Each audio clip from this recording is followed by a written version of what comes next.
Anton and Coach Hammer. Medyo natamaan ako dun sa mga marupok sa. Pero right now, I am here with the Season 98 MVP, Mary Rose Dalpo. So first of all, congratulations sa first win nyo. Yes, thank you po sa ano. Ayan. So tinanong ko rin to kanina sa team captain nyo. Ano yung feeling na syempre first game nyo, first win agad? Sa akin po yung feeling ko sobrang saya. Siyempre nakakataas ng moral yung manalo ka ng first game mo dito sa season 99. At siyempre dadalhin pa din namin yung ano namin, confident namin. Ayan, so nakakatulong talaga syempre for an athlete yung mataas na moral na itutuloy mo yan across the season. Yes, So yes.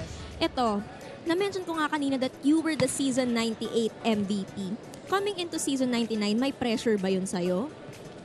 Meron po, pero hindi ko lang pinapakita sa kanila na may pressure ako. Siyempre, ako yung inaasahan din as ate. Siyempre, ipapakita ko sa kanila kung ano yung kung sino yung dapol na nakikita nila sa training.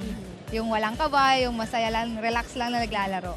Kumbaga yung composed lang talaga. Yes. Yun po. Okay.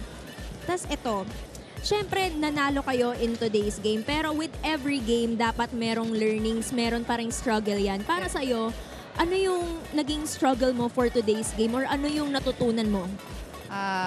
Yung struggle namin kasi is pag nag-third set na, is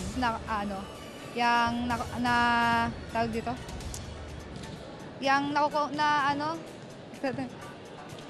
Parang napapagod na ba kayo? Hindi, Or...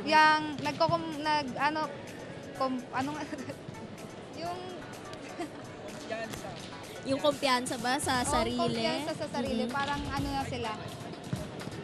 Parang wala, relax lang sila. Ganon. Pag third set, yun yung sakit namin as a team.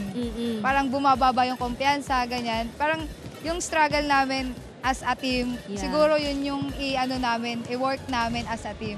Na kailangan first set hanggang third set, yung kumpiyansa namin is dire-diretso. Tama. Yun po. Ayun. So, ngayon, Mary Rose, meron ka bang gustong batiin or pasalamatan? Now's the time. Pinapasalamatan ko po yung Perpetual Community sa pagsuporta po sa amin and also po yung family ko na nanonood po sa Lucena and Tamayo family po. Thank you po sa suporta. Ayan, thank you so much, Mary Rose. And once again, congratulations sa inyo sa Lady Altas. And now, I'll be giving it back to you, Anton and Coach Hammer.